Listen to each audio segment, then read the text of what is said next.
It's October 22nd, 2025. Today is Sri Govardhan-Puja. It's the day that Krishna lifted Govardhan Hill. So we'll read something about that pastime. We'll start for some invocation mantras.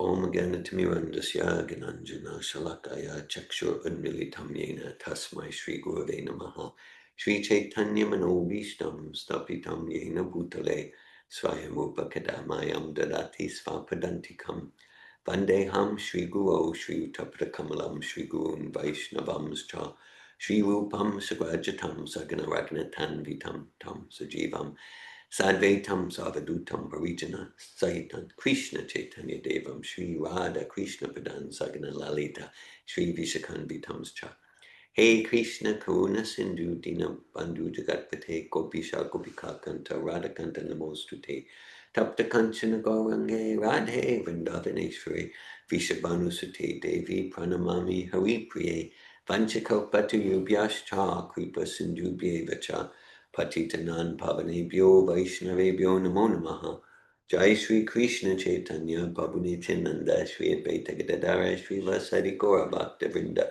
Hare Krishna Krishna Krishna Hare Hare Hare Rama Rama Rama Hare Hare Namo Vishnu Padaya Krishna Prastaya Bhutale Srimate Bhaktivedanta Swami Niti Namine Namaste Saraswati Devi Gauravani Pacharine Nirvishesha Shunyavadi Paschatya Desha Tarine Hare Krishna. Okay, so this morning before Japa, we read chapter 26 of Krishna book entitled Wonderful Krishna. And that chapter, it's spoken by the residents of Vrindavan while Krishna is holding up Govardhan Hill with his pinky of his left hand, and they're recounting all the wonderful pastimes and qualities of Krishna. And so really like all the Vedas, all the philosophy, it's meant to come to be absorbed in Krishna's name, Nama Rupa Guna Lila, name, form, qualities, and pastimes. So 24 hours a day, Kirtanya Sadahari. And this is a special day to absorb ourselves in Govardhan-Puja pastime. And Krishna says in Bhagavad Gita, Janma Karma Chame Divyam Evam Yoveti Tatvata Takvideham Tumar Punar Janma Neti Mameti Surjuna. It's a whole section in the 4th chapter of Bhagavad Gita. Krishna's talking about, that one who understands the transcendental nature of his appearance, activities, pastimes, disappearance. That's liberation. That's liberation to actually realize that. So, of course, the main entranceway into the pastimes is through the name. Hare Krishna, Krishna Krishna, Hare Hare, Hare Rama, Rama Rama, Hare Hare. The name's the easiest to access. And so chapter 24 of, this is the 10th canto. Yeah, so Srila Prabhupada, of course, he translated with purports and word for word translations. He translated the first canto when he was still in India in the early 60s before he came to the United States. And then of course, he came to the West on the Jaladuta. And then he gave Bhagavad Gita teachings for Lord Chaitanya, and he was always continuing his systematic, rigorous translation of the Bhagavatam. And then somewhere in the late 60s, 69, like that, but he didn't know how long his manifest pastimes would go on. And so he wanted to make sure that we had the 10th canto. And he didn't know if, because at that time he was like in the 2nd canto. So he gave time and attention, and he gave us a Krishna book, which is the 10th canto in narrative form. That's the whole 89, 90 chapters of the 10th canto. And then when Prabhupada passed away in November of 77, he had given us with all the purports and word for word in the Sanskrit up through the 9th canto, and he was just focused on chapter 13 of the 10th canto. That's Lord Brahma stealing the cows and the calves. And there's actually, in 1970, Prabhupada published Krishna book. there's quite some amazing pastimes around that. But it was funded by George Harrison, and Srila Prabhupada gives thanks to Bhakta George there. And the at the beginning of Krishna book, there are words from Apple. It's kind of like a forward from George Harrison, culminating in "All you need is love." Krishna Hari Bol. George Harrison, March 31st, 1970.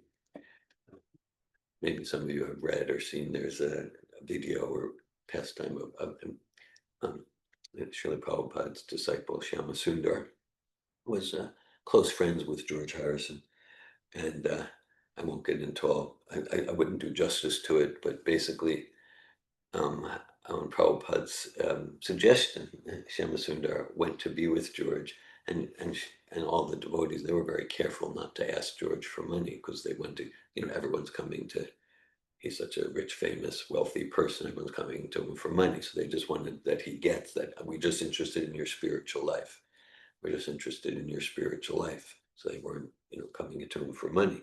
But Prabhupada suggested, approach him to publish Krishna book. That'll be a great service. So Shyama Sundar didn't want to do it. He didn't want to do it. And it's quite a fascinating description. But then, so they had like a whole program at George's, and there was like dinner, prasadam. And then Shyama Sundar was, I don't want to do it, because then George will think, oh, you're like all the rest, just wanting money. And he was really hesitant, because, oh, Prabhupada wants me to. And then finally, there was Shyama Sundar it was like him and George, and he came out with it, like, well, path of Prabhupada. He has the whole manuscript of Krishna book, all about Krishna, all Krishna's pastimes, and we're wondering if you'd be interested to fund. It was $19,000 in 1970 money, whatever that would. It'd probably be $200,000 now, or at least 150, something like that. And Shyama Sundar describes it when it came out, and you could tell like it didn't like the feel, and his sense from George was like it seemed kind of negative energetically. And then just as like Shyama Sundar finished, and it seemed to Shyama Sundar George was about to say, well, no.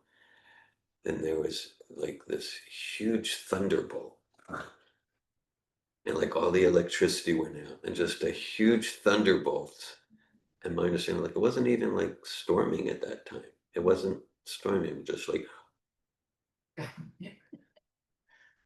and just like it shook the house, like not an ordinary thunderbolt, like right at that moment.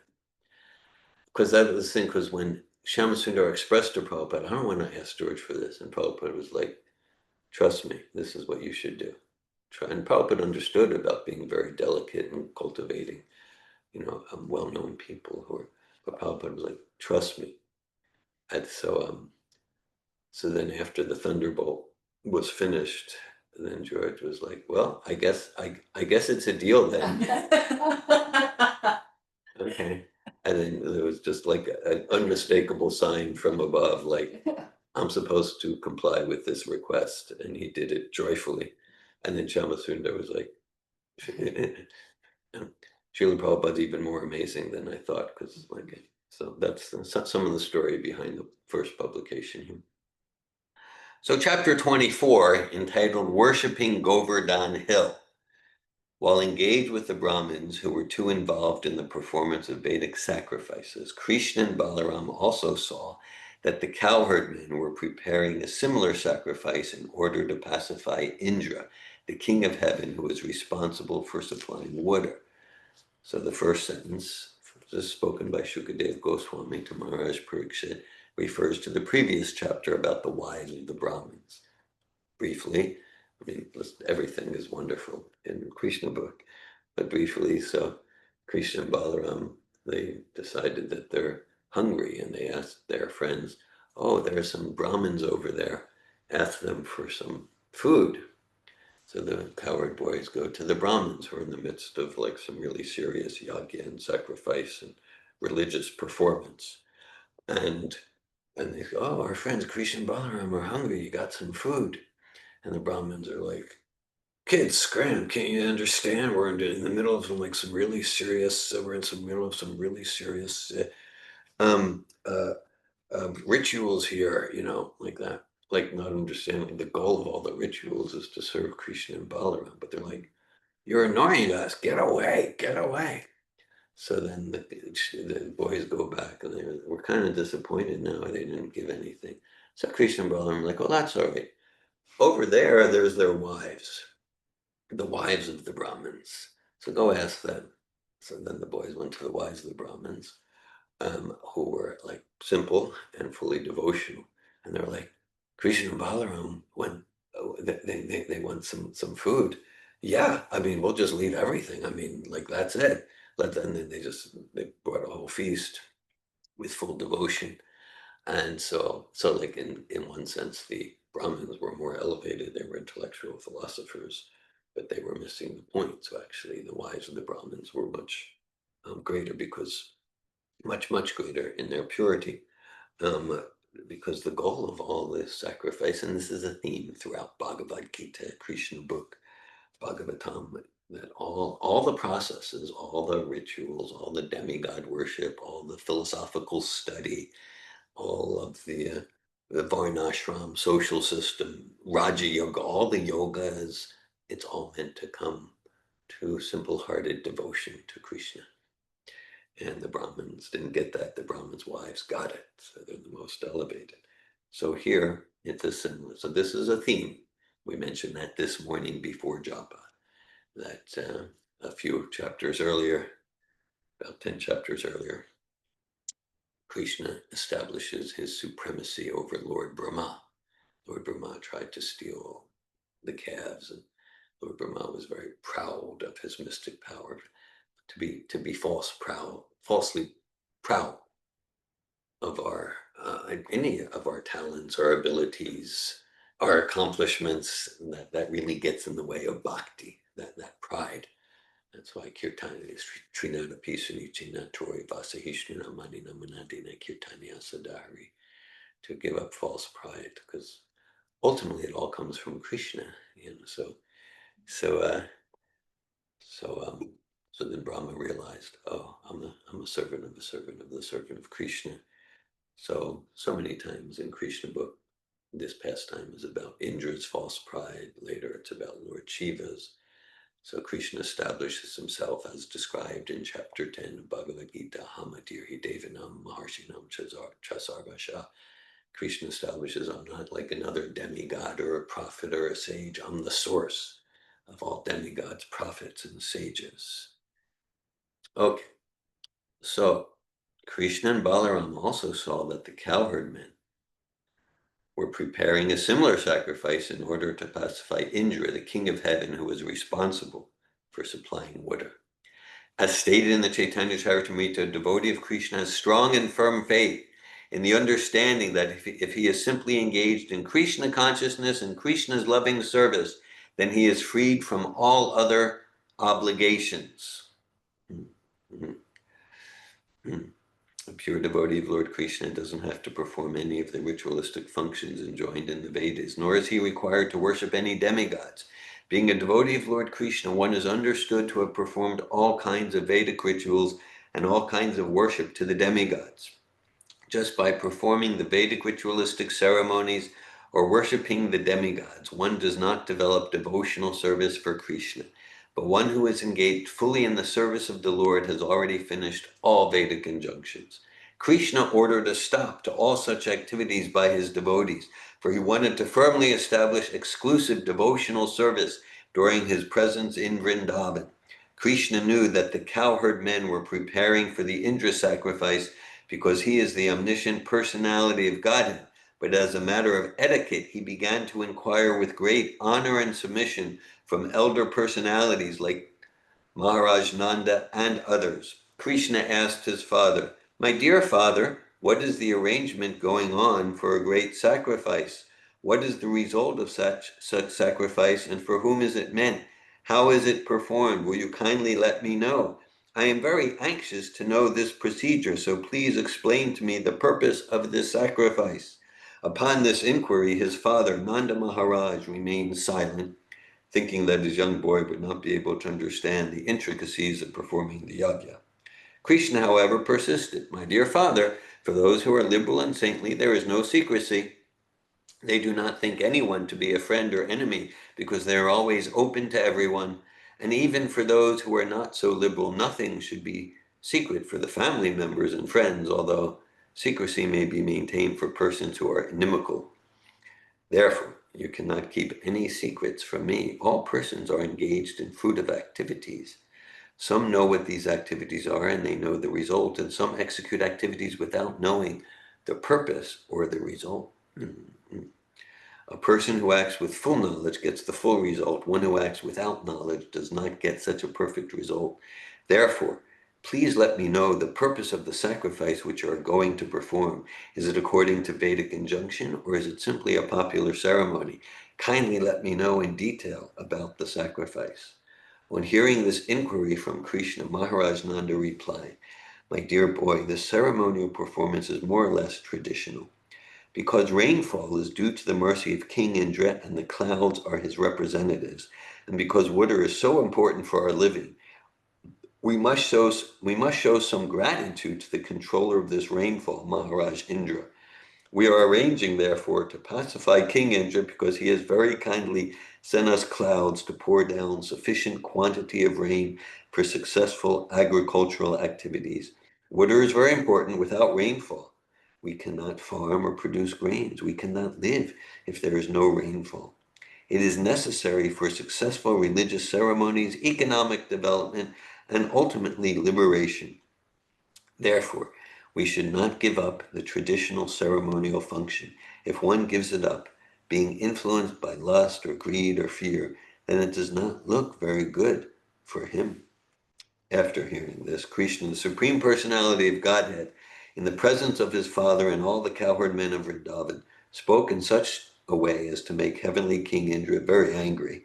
He suggested that they forego the sacrifice. His reasons for discouraging the sacrifice performed to please Indra were twofold. First, as stated in the Bhagavad Gita, there is no need to worship the demigods for any material advancement. All results derived from worshiping the demigods are simply temporary, and only those who are less intelligent are interested with temporary results.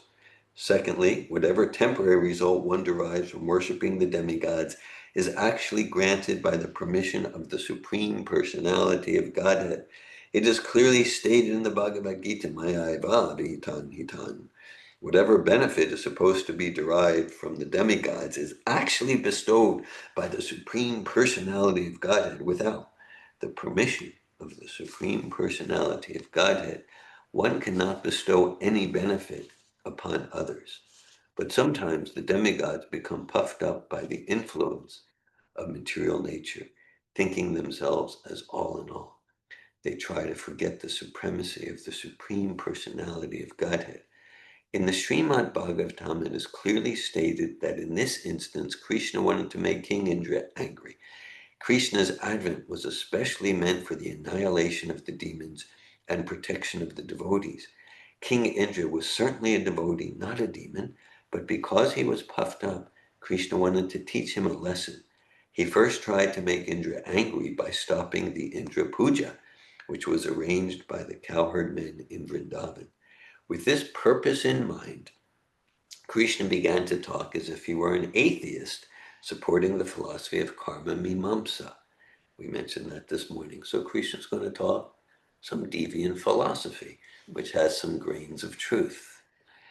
And yeah, Krishna does that sometime in the whole incarnation of Buddha. It's Krishna speaking Buddhist philosophy and nihilism because in the name of the Vedas, people were preaching so much violence and slaughtering animals, similar to the pastime of Jesus. Jesus went to the Temple of Solomon, the Temple of David, and the leaders of the religion at that time, the Pharisees and the Sadducees, the temple was like swimming in blood. It had become this like gross slaughterhouse. And that's Jesus turned over the tables, and that led to his crucifixion and different things. And so he was just disgusted that you're doing this in the temple in the name of the Hebrew scriptures and the name of the Bible. You're making a mockery, a violent mockery. So somewhat similar with the Buddha. He could see that to try to explore, well, here's what the Vedas really mean. Here's the goal. Because in the Bible, the Old Testament, and in the Vedas, there are some injunctions for animal sacrifice according to very, strict rules and regulations. But Buddha could see, like, no, they're just so much dedicated to misuse the Vedas. Let's just reject the Vedas. To reject the Vedas, he gave some non-Vedic philosophy about voidism, and there is no void. Even in space, there's ether, and there's subtle material elements. So Krishna also here, he's speaking some deviant philosophy, or some philosophy with deviation called karma mimamsa. Advocates of this type of philosophy do not accept the supreme authority of the personality of Godhead. They put forward the argument that if anyone works nicely, the result is sure to come. Their opinion is that even if there is a God who gives man the result of his fruit of activities, there is no need to worship him, because unless man works, he cannot bestow any good result. They say that instead of worshiping a demigod or god, people should give attention to their own duties, and thus the good result will surely come. Lord Krishna began to speak to his father according to these principles of the karma mimamsa philosophy. My dear father, he said, I don't think you need to worship any demigod for the successful performance of your agricultural activities. Every living being is born according to his past karma and leaves this life simply taking the result of his present karma. Everyone is born in different types or species of life according to his past activities, and he gets his next birth according to the activities of this life. Different grades of material happiness and distress, comforts and disadvantages of life are different results of different kinds of activities, either from the past or present life. Maharaj Nanda and other elderly members argued that without satisfying the predominating God, one cannot derive any good result simply by material activities. This is actually the fact. For example, it is sometimes found that in spite of first-class medical help and treatment by a first-class physician, a diseased person dies. It is concluded, therefore, that first-class medical treatment or the attempts of a first-class physician are not in themselves the cause for curing a patient. There must be the hand of the Supreme Personality of Godhead. Similarly, a father's and mother's taking care of their children is not the cause of the children's comfort. Sometimes it is found that in spite of all care by the parents, the children go bad or succumb to death. Therefore, material causes are not sufficient for results. There must be the sanction of the Supreme Personality of Godhead. Nanda Maharaj therefore advocated that in order to get good results for agricultural activities, they must satisfy Indra, the superintending deity of the rain supply. Lord Krishna nullified this argument, saying that the demigods give results only to persons who have executed their prescribed duties. The demigods cannot give any good results to the person who has not executed the prescribed duties. Therefore, demigods are dependent on the execution of duties and are not absolute in awarding good results to anyone. My dear father, there is no need to worship the demigod Indra, Lord Krishna said. Everyone has to achieve the result of his own work. We can actually see that one becomes busy according to the natural tendency of his work. And according to that natural tendency, all living entities, either human beings or demigods, achieve their respective results.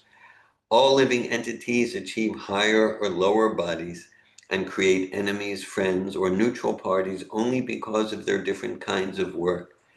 One should be careful to discharge duties according to his natural instinct and not divert attention to the worship of various demigods. The demigods will be satisfied by proper execution of all duties, so there is no need to worship them. Let us rather perform our prescribed duties very nicely. Actually, one cannot be happy without executing his prescribed proper duty. One who does not, therefore, properly discharge his prescribed duties is compared with an unchaste woman. The proper prescribed duty of the Brahmins is the study of the Vedas. The proper duty of the royal order, the Kshatriyas, is engagement in protecting the citizens. The proper duty of the Vaishya community is agriculture, trade, and protection of the cows. And the proper duty of the Sudras is service to the higher classes, namely the Brahmins, Kshatriyas, and Vaishyas. We belong to the Vaishya community, and our proper duty is to farm or to trade with the agricultural produce, to protect cows, or to take to banking. Krishna identified himself with the Vaishya community because Nanda Maharaj was protecting many cows, and Krishna was taking care of them. He enumerated 4 kinds of business engagements for the Vaishya community, namely agriculture, trade, protection of cows, and banking. Although the Vaishyas can take to any of these occupations, the men of Vrindavan were engaged primarily in the protection of cows. Krishna further explained to his father, this cosmic manifestation is going on under the influence of 3 modes of material nature: goodness, passion, and ignorance. These 3 modes are the causes of creation, maintenance, and destruction. The cloud is caused by the action of the mode of passion. Therefore, it is the mode of passion which causes the rainfall. After all, the rainfall, and after the rainfall, the living entities derive the result, success in agricultural work. What then has Indra to do with this affair? Even if you do not please Indra, what can he do? We do not derive any special benefit from Indra. Even if he is there, he pours water on the ocean also where there is no need of water. So he is pouring water on the ocean or on the land. It does not depend on our worshiping him. As far as we are concerned, we do not need to go to another city or village or foreign country. There are palatial buildings in the cities, but we are satisfied living in this forest of Vrindavan. Our specific relationship is with Govardhan Hill and Vrindavan Forest and nothing more. I therefore request you, my dear father, to begin a sacrifice which will satisfy the local Brahmins and Govardhan Hill, and let us have nothing to do with Indra. After hearing the statement by Krishna, Nanda Maharaj replied, my dear boy, since you are asking, I shall arrange for a separate sacrifice for the local Brahmins and Govardhan Hill. But for the present, let me execute this sacrifice known as Indra Yagya. So Nanda Maharaj will say, okay, we'll also do an extra one, but let's focus on the Indra Yagya here. But Krishna replied, my dear father, don't delay. The sacrifice you propose for Govardhan and the local Brahmins will take much time. Better take the arrangement and paraphernalia you have already made for sacrificing Indra Yagya and immediately engage it to satisfy Govardhan Hill and the local Brahmins. Maharaj Nanda finally relented. So, yeah, so just like any deviant philosophy that's attractive, it's attractive because there are grains of truth. So there are grains of truth, and that's true. There's the saying, work like everything depends on us, and pray like everything depends on Krishna. So this karma mimamsa, it really emphasizes the work like everything depends on us. And then even if there is these higher power gods, they're obliged. Just like, just like we work, we pay the electric bill. We don't need to give a special bribe to the director of the electric company. It's just like they're just obliged to reciprocate, even if there is a higher God. It doesn't really matter. We're reminded here, chapter 18 of Bhagavad Gita describes 5 factors as the cause for all action. And one of the factors is us, the doer. That's one of the factors. One of the factors. It's described in the 2nd chapter of Bhagavad Gita, karmanyeva adhikaras te. And that karmanyeva adhikaras te, that that Krishna says, don't consider yourself the cause of the results. Don't be attached to not doing your duty. Like, well, if I'm not attached to the results, then then what's the point? And we can just renounce and go to the forest. No, to enthusiastically fulfill your responsibility without attachment to results, without thinking you're the cause, and without being attached to not doing your responsibility. And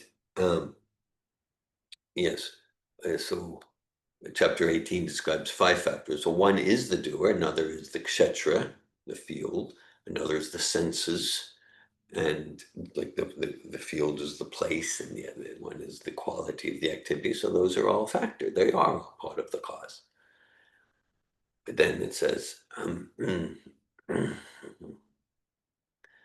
it says, but the ultimate factor is supersoul. Ultimate factor is that transcendental entity, the supersoul, the expansion of Krishna. Ultimate factor is providence. Once we commit, then providence moves. And so we'll get into, like, in one sense it's simple, but we get into cause, action, like that karma. There are complexities. An analogy we like to use sometimes is like, let's say it's one of these mallet ball and bell games we might see at the carnival. The idea is you swing and you hit the rubber thing, and then the ball goes up and rings the bell. Okay, so so let's say there's a little 4-year-old, and he sees that thing, and he goes, "Oh, Dad, I want to do that. I want to do that." Okay, so they go there, and the dad pays the money, and then the 4-year-old, he can't even lift the hammer. He can't even lift it. But then Dad stands behind him. Dad stands behind him and like, okay, 1, 2, 3, lift, and boom, and it goes up and rings the bell. Okay, so who caused the ringing of the bell? Okay. So we can say the child caused it. Because if the child didn't have the intention, if the child didn't have the desire, the bell would not ring. And then on the other hand, the child didn't even have the strength to lift the hammer. So what really was the dad? What really was the modes of nature, the whole contraption? What was the carnival owner? So it gets complex. So we're not the only doer, and that's like a major illusion of material life. It's like, I am kartami timanyate, I am the only doer. Now, it's not that we're not a factor. Our actions, our choices, our endeavor, but ultimately, it's Krishna moving things, either in spiritual energy, direct relation with his devotees, or through the machine of karma, like that. So, okay, we're about halfway through this chapter, Worshipping Govardhan Hill, well, maybe 3/4 of the way. Today's Govardhan-Puja. We discussed a few philosophical points that are integrated into this pastime of Krishna. um,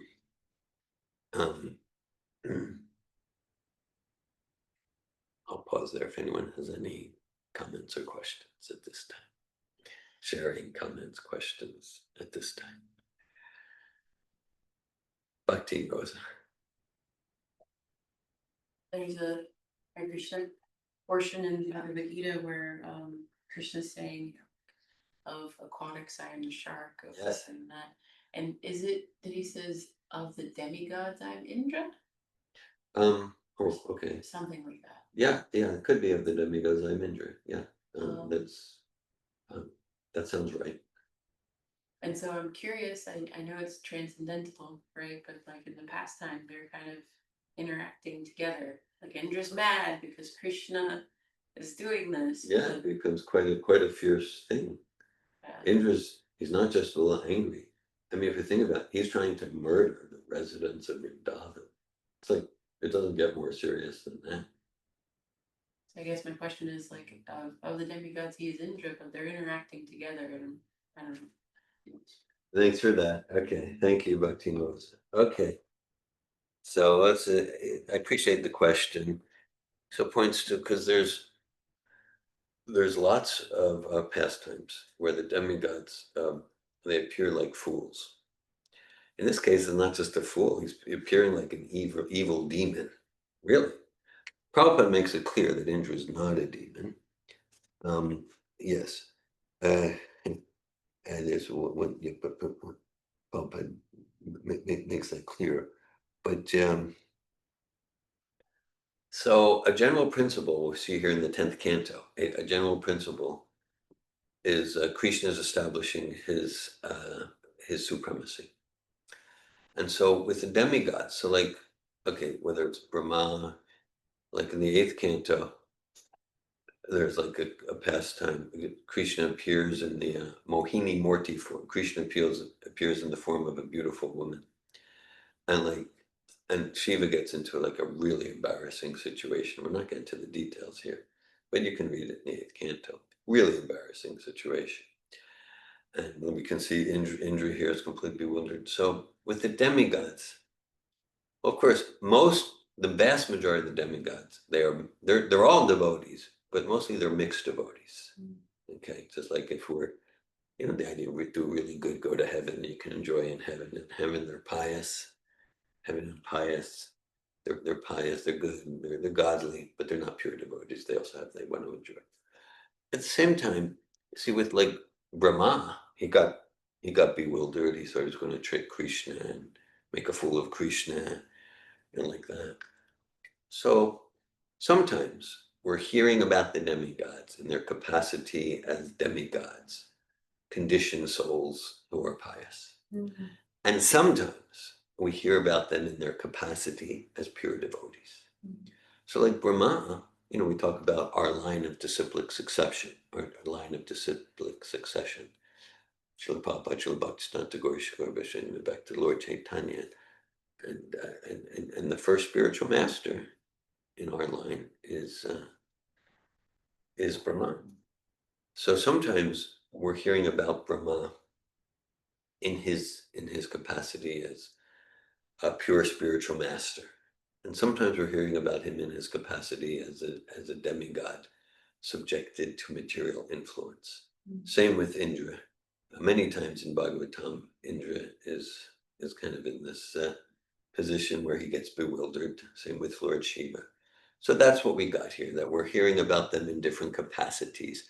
We can even let's say Bhagavad Gita. So we hear about Arjuna as this pure devotee. We want to follow Arjuna. Same time, sometimes we hear about Arjuna in the first part about it, he's bewildered. He gets confused. So sometimes these pure devotees, they play the role of conditioned souls to interact in pastime with Krishna for our benefit. Thank you. Hare Krishna.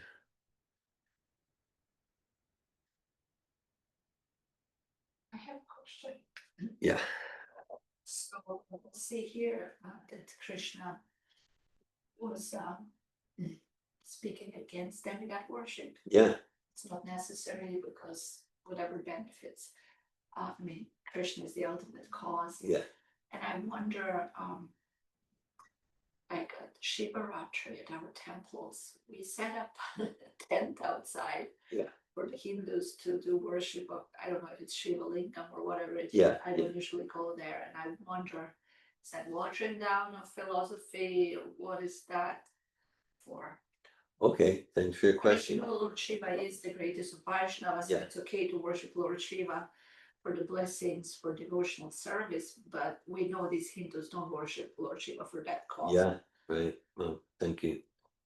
Yeah, Shivaratri. Shivaratri is described in Krishna book, right, a little bit later, a few chapters from here. Nanda Maharaj and his associates go to worship Lord Shiva, and then Krishna saves Nanda Maharaj from a sort of snake demon, like that. So Vaishnavanam Yata Sabhu, Shiva is the greatest of Vaishnavas. So sure, the gopis honored Shiva and Katyayani get Krishna as their husband, so, if we go, And I know there's, I'm sorry to interrupt, Yeah. but there's also a temple of Lord Shiva in the Holy Dham. in Where Vrindavan. he gives permission, we're supposed to pray there to gain permission to enter the Dham. I'm not sure to which pastime that's connected, but I know the Vaishnavas do Yeah, honor Lord Shiva in various ways like that, but not for material benefit. yeah. In Vrindavan, there's a major temple of Lord Shiva. I actually was there when I was in Vrindavan in 2002. We went to the Shiva temple. So, so we're coming in the line of Srila Prabhupada. So there certainly is a way for devotees of Krishna to serve and honor Lord Shiva as a devotee of Krishna. In the line of Srila Prabhupada, he doesn't, I would say he doesn't emphasize that, but it's not really part of bhakti in the line of Prabhupada. So that's an important point. Now, I'm not saying that Prabhupada would be like rigidly against it. At the same time, so if we do notice something to Lord Shiva, is it, for me, it's not even like, is Krishna in the center? Like, is it in my question is in the line of Prabhupada. So that's what I'm looking at.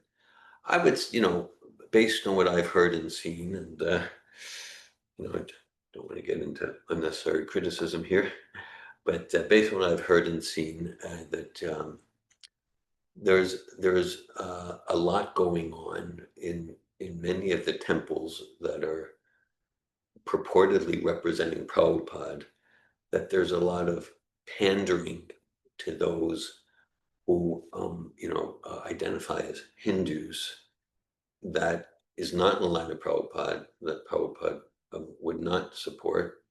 I think in some instances Prabhupada wouldn't just not support, he'd be furious. It's my personal opinion, if it's done in his temple. I'm not saying all of it, but at least some of it.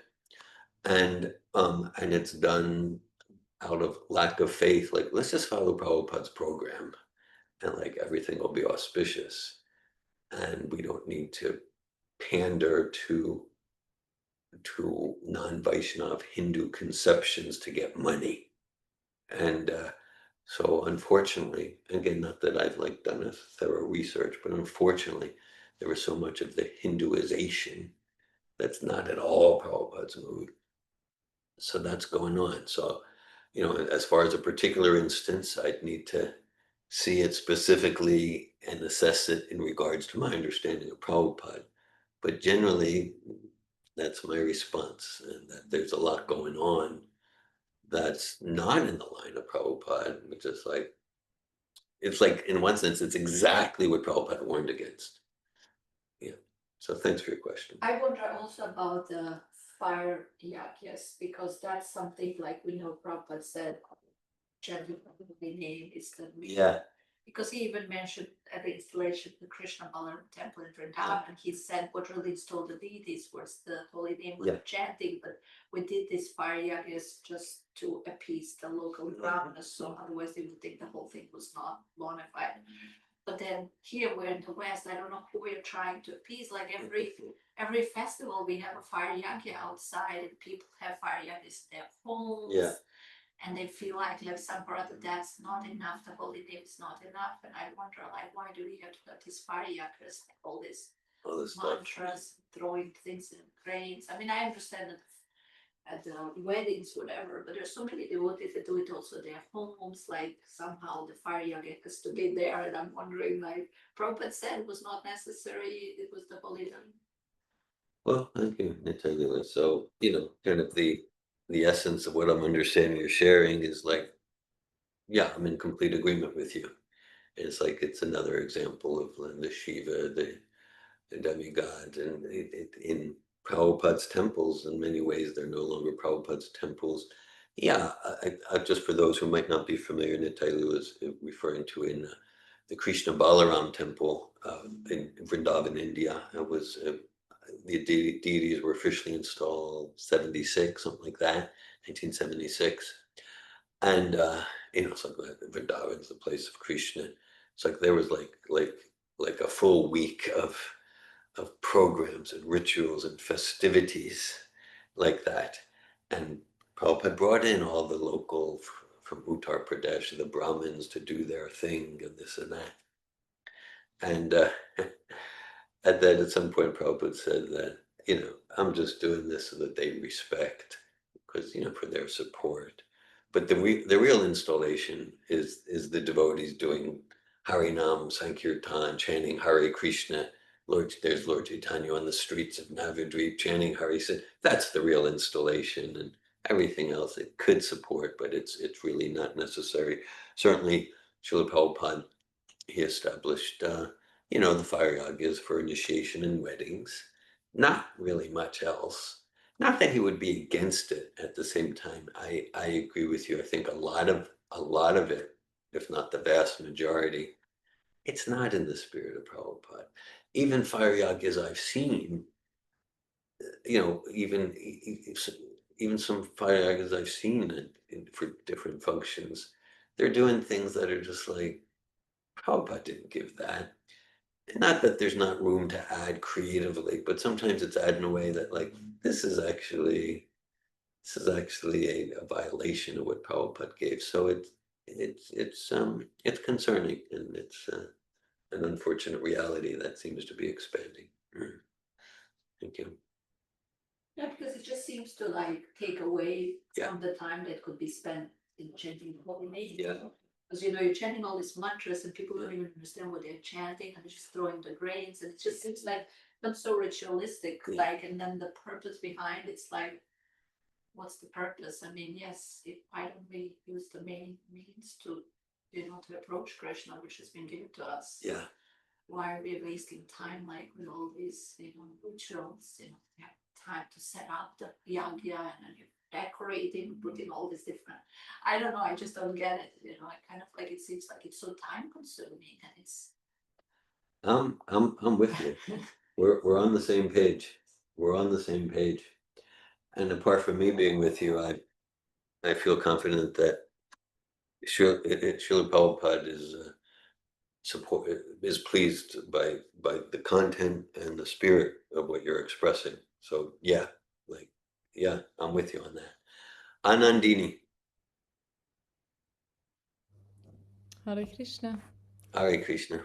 Thank you for reading from Krishna book and the discussion, and also what you chose. I'm inspired by, and I want to share a little Krishna magic that I'm experiencing today.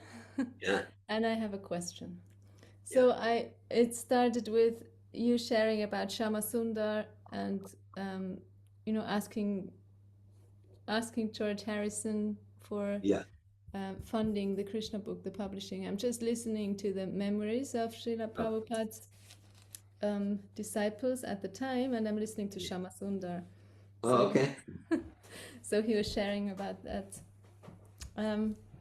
And it could be like, oh yeah, this is, I don't know how many years ago, and George Harrison, it's just, it sounds very dramatic, and yet I experienced so much of Krishna's magic in my life today, just this, with Shama Sundar. And we have a small program tonight with, friends coming who are very familiar with Krishna consciousness. And there was also a couple who wanted to come who are new to Krishna consciousness. And so I was thinking, well, maybe I shouldn't just read from Krishna book. Maybe there's a verse I could read from, and then, give some introduction. And I thought, when am I going to find the verse? And then we had Srimad Bhagavatam reading group this morning, and reading in the third canto, which started with a verse where, there's the summary of Krishna's pastimes in Vrindavan. Yes. And we started with the verse when Krishna lifted Govardhan hill. And so I got a verse. I can use tonight. You just happened to be on that verse, which is a perfect verse as far as timing. Yeah, and then they canceled. They said, we're not coming. So I thought, okay, change plan. Read Krishna book. And I want to read about, the heavy rainstorms, but I couldn't remember the exact details of what happened before. And now you chose to read the chapter before, so my memory is refreshed with the details before. And I'm just listening here. I was I'm making a cake, a Govardhan cake, and I was Aye, trying to figure out how can I make it like a hill, you know, the that it hell. comes out like a hill. And I just thought, oh, I'll just put it in the oven and I'll think about it later. And it came out as a hill. Ah, perfect. So You I got a feel whole very, Govardhan Hill Prashadam. I feel very supported by Krishna and Srila Prabhupada today. And the question I have, you were speaking about yagyas, Yes. and yeah, what is Srila Prabhupada's instructions? And I'm considering to get trained to do a Yeah. fire yagya for Yeah. initiation ceremonies. Yeah. Is that aligned with? I think yes, but I would like to ask here with Srila Prabhupada's teachings and intention and message that a Yeah. woman does that. Yeah. Yeah. I mean, there is definitely no prohibition for sure. For sure. Yeah. Is there an Thanks for example? Is what's there that? is there an example? Is there someone like Well, okay. Oh, a few things I'll share. Yeah, sure. Sure. Well, one thing is, so I understand that you're planning to read chapter 25 at your program this evening. And that's because then after this chapter, then right towards the end, Indra's getting furious, and he throws the ferocious thunderstorm. Okay. Yeah, very glad. And yeah, that's the spirit, to create a hill of prasadam sweets and have kirtan around the hill. Okay, so Srila Prabhupada, of course, the essence of initiation is Divya Gyan. Divya Gyan Ride Prokashito, Srila Prabhupada says many times.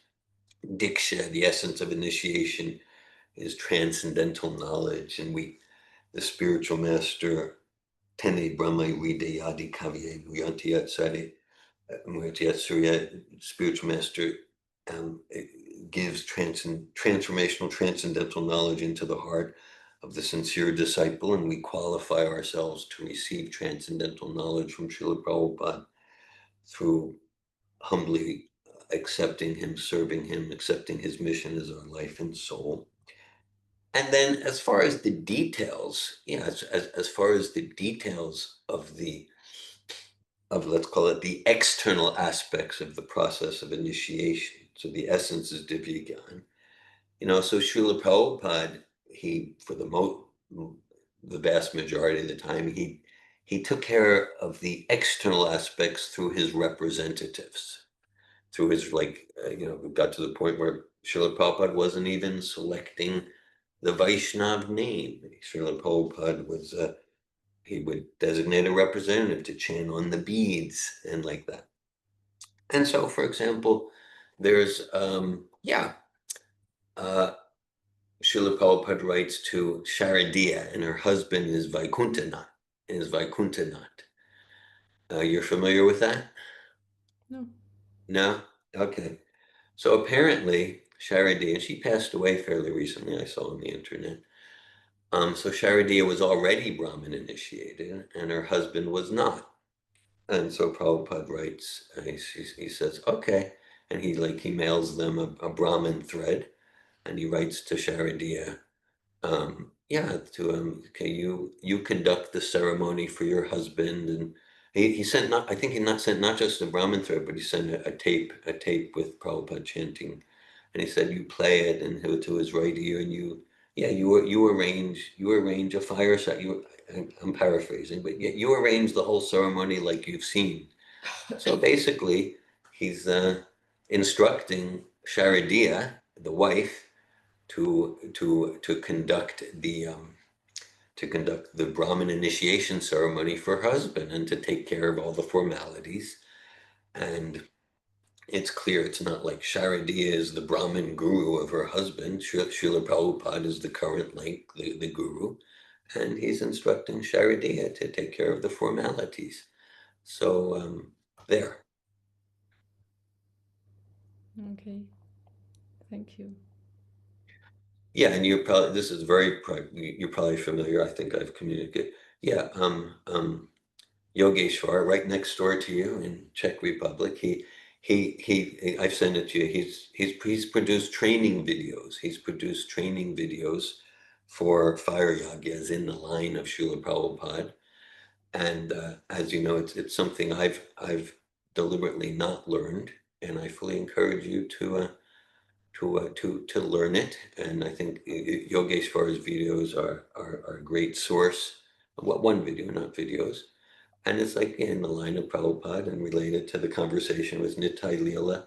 Yeah, because Srila Prabhupada, he conducted and supported so many initiation and wedding yagyas, and to do it in line of Prabhupada without all this extra stuff, with all the stuff.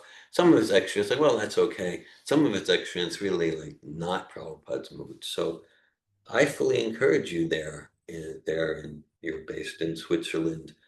I feel certain that that training that you do and you become proficient, you'll use that in Prabhupada's service to learn how to conduct the yagas.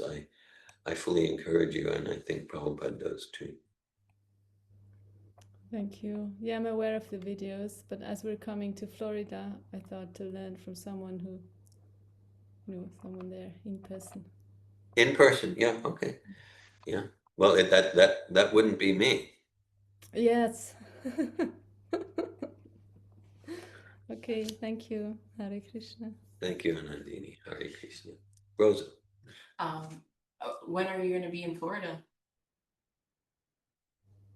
We're arriving December 14th and leaving, well, I'm leaving January 24th. So I'm there for 6 weeks. 6 weeks. Yeah. So I don't know, right? But there's the initiation in April, and if you learn, then maybe Maybe in you come April to you can- Switzerland. Hare Krishna. Hare Krishna. Yeah, the timing, I can understand, Anandini, and you're coming with your whole family in December. They're not all staying 6 weeks. But then I understand it might not be convenient for your responsibility schedule to come back to Florida in April.